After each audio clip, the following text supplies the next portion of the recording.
Linda, and this is Coffee and Crime.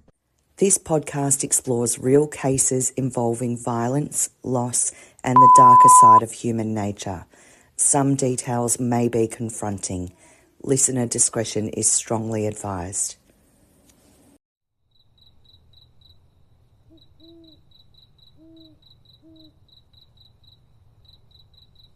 It's the kind of street where nothing ever happens. Quiet, still. The kind of place where people leave their lights on at night, not because they're afraid, but because they forget. North Epping, Sydney, July 2009. Just after 9 in the morning, something feels off. A small news agency is meant to be open. It always is.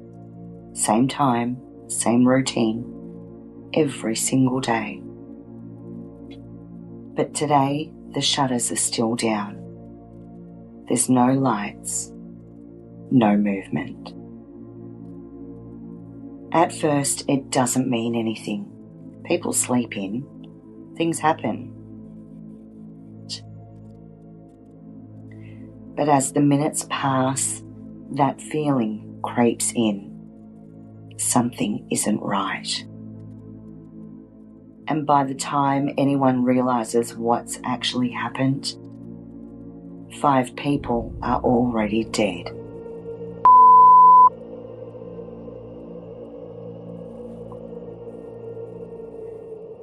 This episode is heavy, not just because of what happened, but because of who did it. Because this isn't a story about a stranger breaking in. This isn't random. This is a story about a family, about trust, and about how sometimes the most dangerous person in your life is already sitting at your table. The Lynn family lived in a quiet home in North Epping. If you drove past it, you wouldn't look twice. There was nothing unusual about it. Inside that house lived 6 people. Min Lynn, also known as Norman, 45 years old. He was a father, hardworking, quiet. He was known for keeping his head down and focusing on his business. He owned a small news agency, the kind of place that the locals relied on. Early mornings, long hours, routine. His wife, Yun Lin, also known as Lily, 43. Their daughter Brenda, she was 15. And their sons, Henry and Terry, 12 and 9. Still kids. Still at that age where your biggest worry is school or what you're doing on the weekend. And then there was Irene, Lily's sister, 39. She was also living with them. A full house, a full life.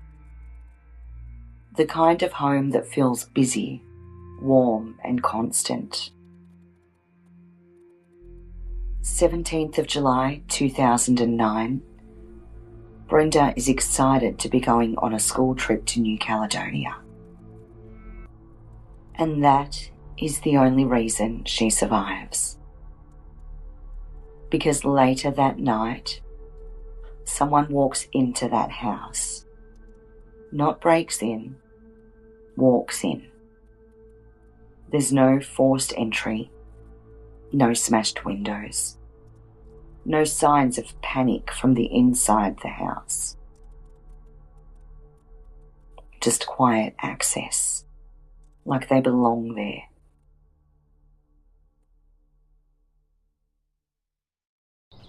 Earlier that day, the family had dinner together at Norman's parents' house. No one knew it would be the last time they'd all be together. Henry almost stayed overnight with relatives, but changed his mind at the last minute.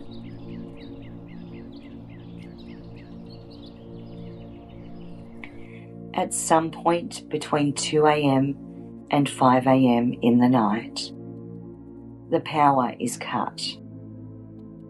The house goes dark. Not by accident. Not a blown fuse. It was because someone already knew exactly where to go, exactly what to do. They didn't want to be seen. They didn't want noise. They wanted control. And then it starts. We don't know exactly who was attacked first, but we know how it unfolded. Violently, brutally, and up close. There is a weapon that is used, something heavy and blunt, a hammer-like object, and it's not quick. This isn't one strike, this is repeated over and over again. Enough that later, police would walk into a scene so confronting that identification is not possible by sight alone. There is blood everywhere. Not just on the floor, not just near the bodies. It's on the walls, it's on the ceiling, everywhere. Norman and Lily, they take the worst of it. The level of force used against them, it says something. Not random, not rushed. There's anger there, or something deeper. In another room is Irene. She's attacked too. The two boys wake up, Henry and Terry, and they realise there's something wrong. There are signs of a struggle, movement, resistance. They fought hard. They didn't just lie there, they tried to stop it. But they were kids, and whoever did this was stronger. Both boys are later found on the floor, not in their beds. 5 victims, 5 separate moments of violence, but only one attacker. That's what the evidence would later suggest. One person, moving through the house room to room, finishing what they started. And then there's something else, something that changes everything. 4 of the 5 victims didn't just die from blunt force trauma. There were signs of asphyxia, meaning at some point the attacker got close enough to make sure they were gone.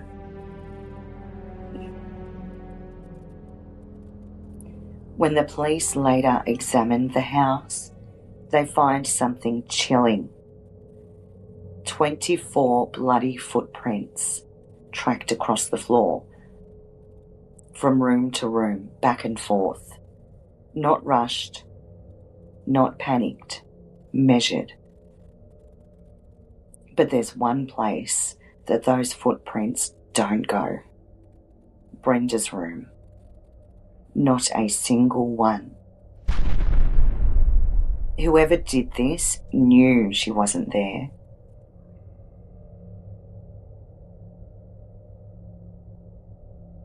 Hours pass, morning comes, and no one inside that house is alive to see it. At around 9 a.m, someone notices something is wrong because the news agency hasn't opened, and that's unusual. Norman is consistent, he's reliable. He's routine-driven. He doesn't just not show up. Kathy, Norman's sister, receives a call from a friend and customer. She goes to the house with her husband, Robert. They arrive. The house looks normal from the outside. Still, quiet. Nothing obviously wrong. They go to the door and it's unlocked. They walk in. Everything seems normal at a glance until they walk upstairs. We don't know exactly what Kathy saw first, which room, which body, but we know she called emergency services and she couldn't explain what she was seeing, because how do you explain something like that? 5 people, 5 souls, gone without warning. The scene is impossible to grasp. While she's on the phone trying to process it, trying to speak, Robert tells Kathy that he's going to get her parents. They live in Marylands. At the time it makes sense, family needs to know, someone has to tell them. But later, that decision will matter. Quick pause here. If you're enjoying these deeper case breakdowns, there's a full extended membership version available through the website. That's where I go beyond the main narrative into structure, timelines, decision points, and the investigative layers that don't always make it into the public cut. It's all linked in the description if you want to go deeper. Alright, let's get back into it. Police arrive, paramedics arrive, but there's nothing they can do. All 5 are pronounced dead. Police briefly consider whether Norman may have been responsible for a murder-suicide, but they ruled that theory out pretty quickly. It becomes clear that this is not a burglary because nothing has been taken. There's no drawers pulled out, no valuables missing. This was targeted. And the person who did it felt comfortable inside that house. The investigation begins. And almost immediately, police are faced with a problem. There's no obvious leads, no forced entry, no witnesses, no weapon left behind. They look at everything.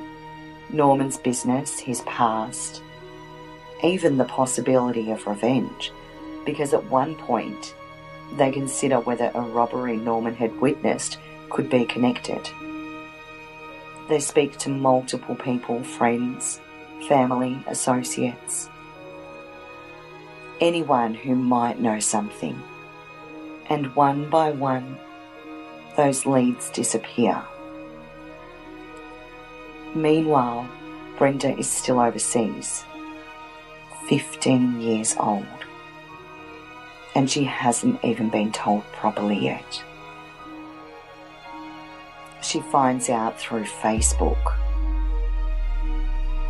Let that sink in.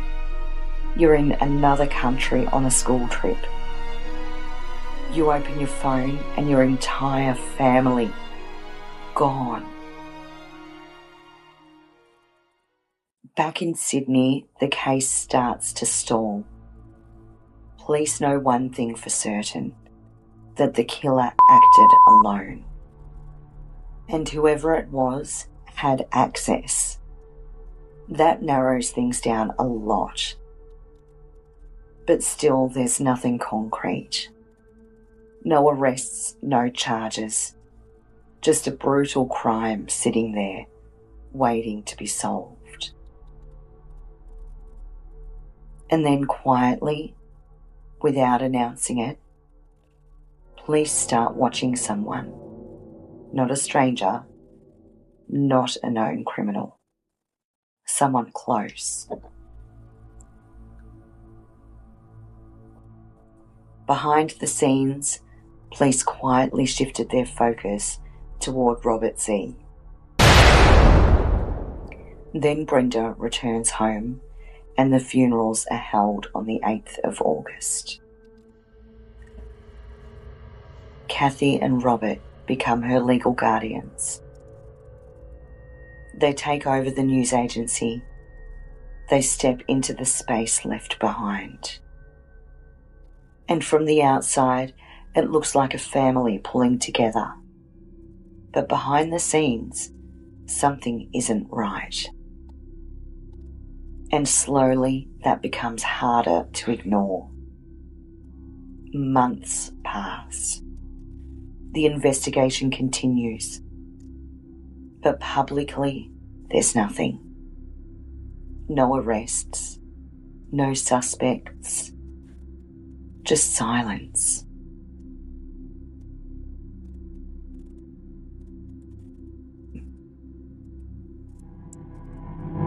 Months later, Robert contacted police to clarify a strange detail from his interview.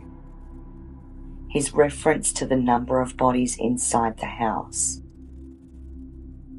Detectives found it unusual enough to bring him back in for questioning.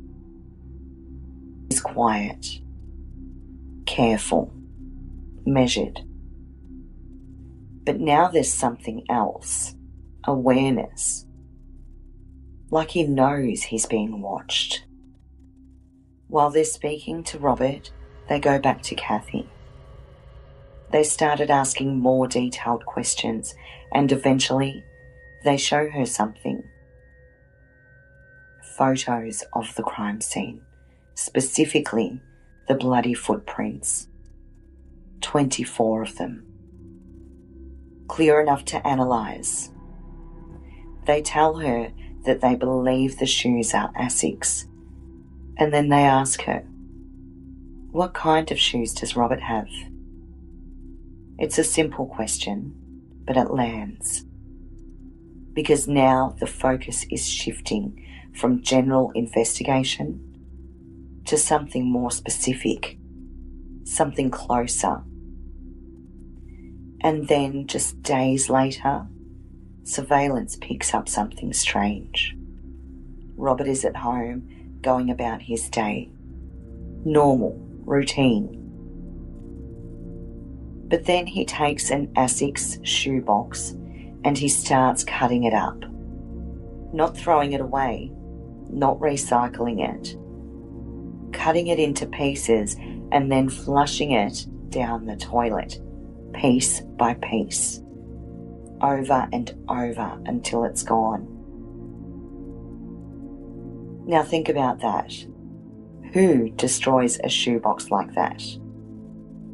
It's not panic, it's not rushed, it's deliberate. And it raises one very clear question. What was in that box? Because people don't destroy evidence unless they think it matters. Police don't move immediately. They keep watching. They wait. Because they need more than suspicion. They need something solid.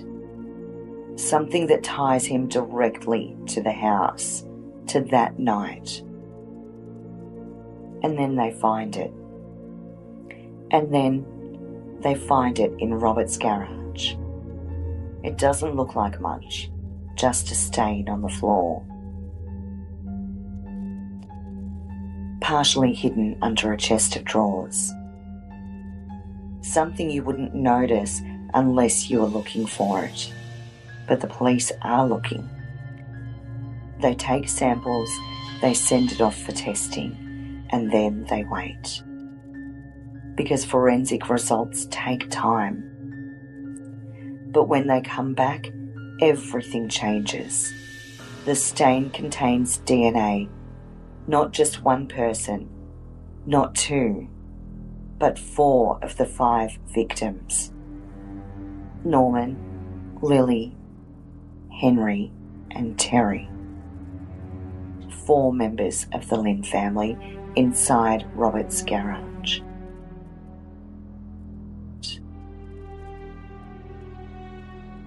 At the same time, there are other things happening, smaller details.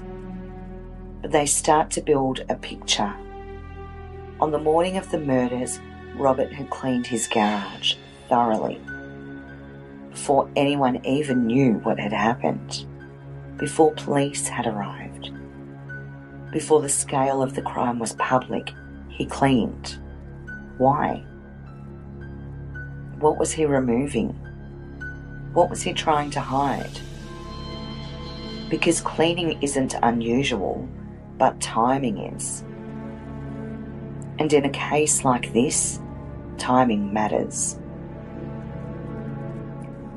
Meanwhile, Brenda is trying to adjust to a new life, to living with Kathy and Robert, to going back to school, trying to exist in a world that doesn't feel real anymore.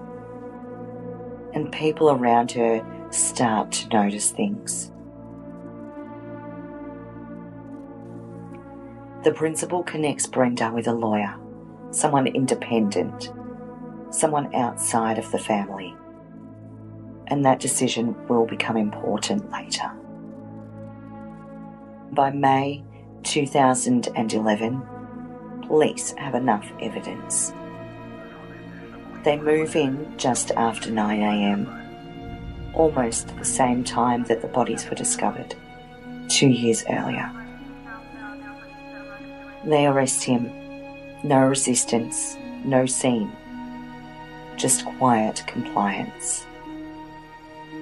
And suddenly, the man who walked into that house on the morning 5 people were found dead is now the man accused of killing them. Brenda is at school when it happens. She's called into the office and told that Robert has been arrested, charged with the murders of her entire family. And in that moment, everything shifts again. Because now, this isn't an unsolved mystery. This is something much darker, much more intimate. Someone she's been living with, someone she's been told to trust, now accused of destroying her entire family. And this is where the case stops being just about what happened that night, and it starts to become something entirely different. Because what comes next is years of courtrooms, delays, arguments, and a truth that takes a long time to come out. At first, it seems like it should be simple.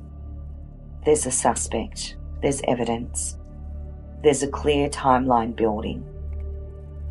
But this case doesn't move like a normal case, because almost immediately things start to fall apart. The trial is scheduled, then delayed. The case dragged through multiple failed trials, mistrials, and delays over several years before prosecutors finally got their last chance in 2016. The courtroom is different now, heavier, more tense. Because everyone knows this might be the last chance. Robert pleads not guilty again.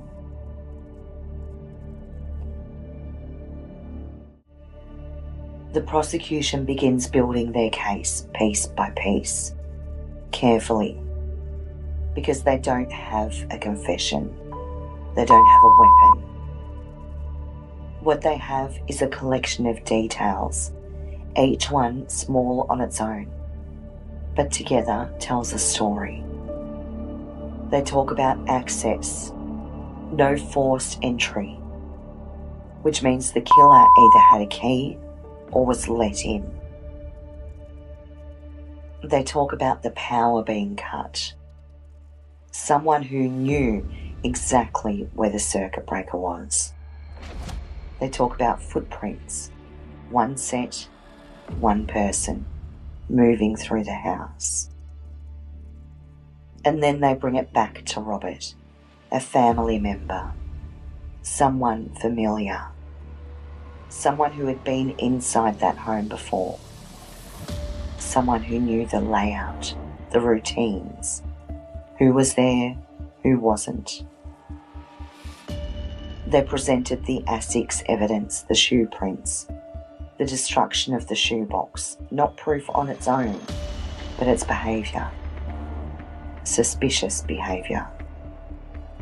And then they introduced Stain 91, the garage, the DNA, 4 victims, linked to his home, linked to him. It's strong, but it's still circumstantial. Because there's no direct moment, no single piece that says this is exactly when, how, and why it happened. And that's where the defence steps in. They don't need to prove who did it, they just need to create doubt, and they do. They argue that the injuries suggest more than one attacker, that the level of violence doesn't fit one person. They question the forensic evidence. They challenge the interpretation of the stain, and they point out that ASIC's shoes are common, that thousands of people own them. Cutting up a shoebox is strange, but it's not a crime. And then they go further. They paint Robert as a family man, close to the victims, someone who had no reason to do something like this. And for a jury, that matters. Because motive is everything in a case like this. Why would someone do this? Why would someone walk into a house and kill 5 people, including children? The prosecution suggests resentment, loss of status, a sense of failure compared to his in-laws. But it's not concrete. It's not something they can easily prove. And without a clear motive, doubt starts to grow. And then something new is introduced. A prison informant. Someone who claims Robert spoke to them, confessed details. According to this inmate, Robert said he bought the weapon, a hammer, from a place with no surveillance. And then there's something else, something even more disturbing. The informant claims that Robert said that he drugged Kathy that night, his own wife, so that she wouldn't wake up, so that she wouldn't know. And if that's true, it changes everything, because it means planning, premeditation. But informants are complicated. They're not always reliable. They often have something to gain, reduced sentences or better conditions. So the jury has to decide, can his testimony be trusted? At the same time, another layer begins to emerge. One that had been kept quiet. One that shifts the entire emotional weight of this case. After speaking with her own lawyer, Brenda comes forward, and what she says is so confronting. She alleges that Robert had sexually abused her, not after the murders, before, while her family was still alive, while everything still looked normal. She described behaviour that adds a completely different dimension. Not just violence, but control, obsession, and a possible motive that goes far beyond resentment. But despite the allegations, Robert is never charged in relation to them. They exist within the trial as context, as insight, but not as separate charges. Still, for the jury, it matters, because it changes how they see him, not just as a man accused of murder, but as someone capable of crossing lines, of hiding things, of living two separate lives. And as all of this unfolds, there's another detail, small but significant. Henry, the 12-year-old boy, he was supposed to stay with his grandmother that night. That was the plan. But it changed at the last minute. Robert had organised to play badminton with him the following morning, so Henry stayed home. And because he stayed home, he died. Now think about that. If that plan hadn't changed, would he have survived? Was that a coincidence or something else? Because these are the kinds of questions that don't have clear answers, but they stay with you. As the trial continues, the pressure builds. Months of testimony, evidence, arguments, and finally, it goes to the jury. July 12th, 2017.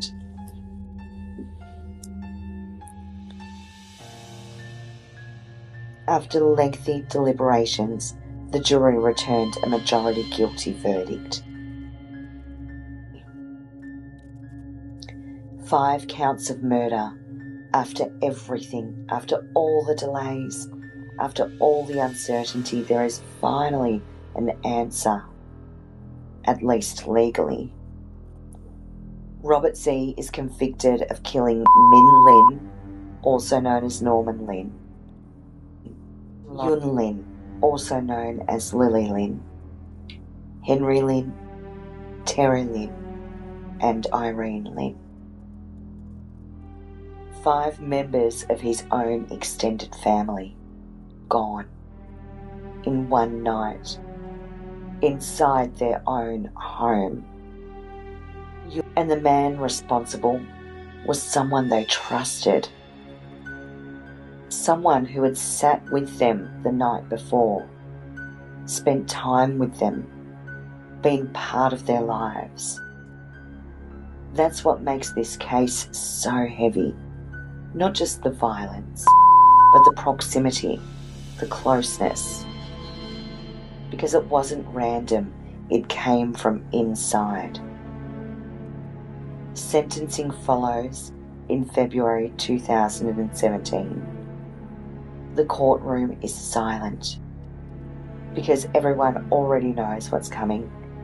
5 life sentences, 1 for each victim. No possibility of parole. He will never be released.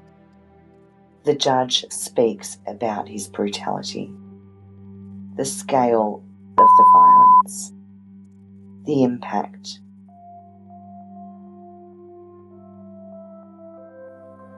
But she also speaks directly to Brenda, acknowledging her, what she lost, what she survived.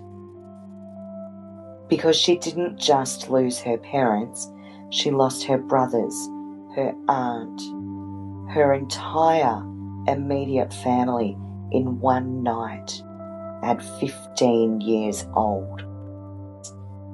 Then had to sit through years of trials, of details, then had to sit through trauma over while living with the man accused of doing it,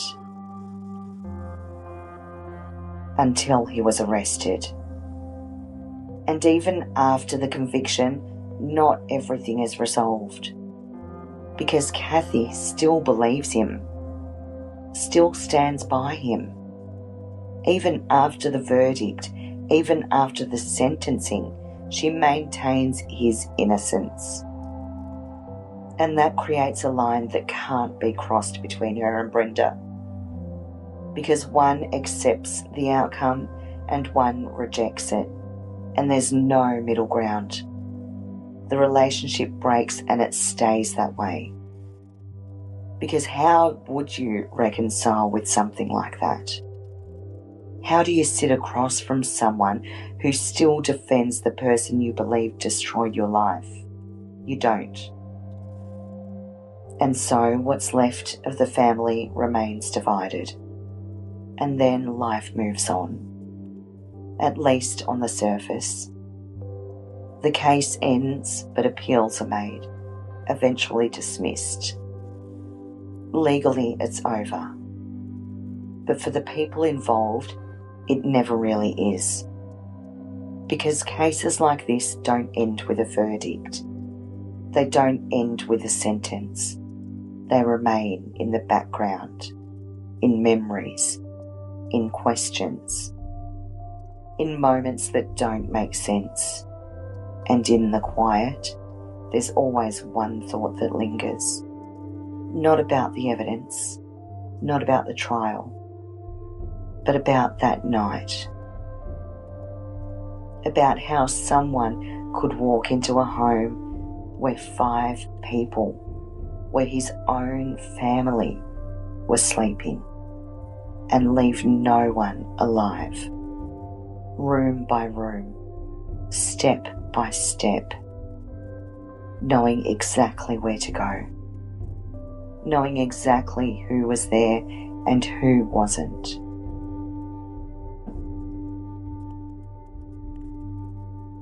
Five people were murdered inside their own home by someone they trusted. And the one room left untouched belonged to the only family.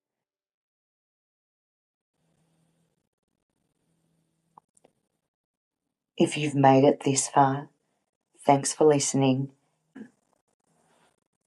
and I'll see you in the next one.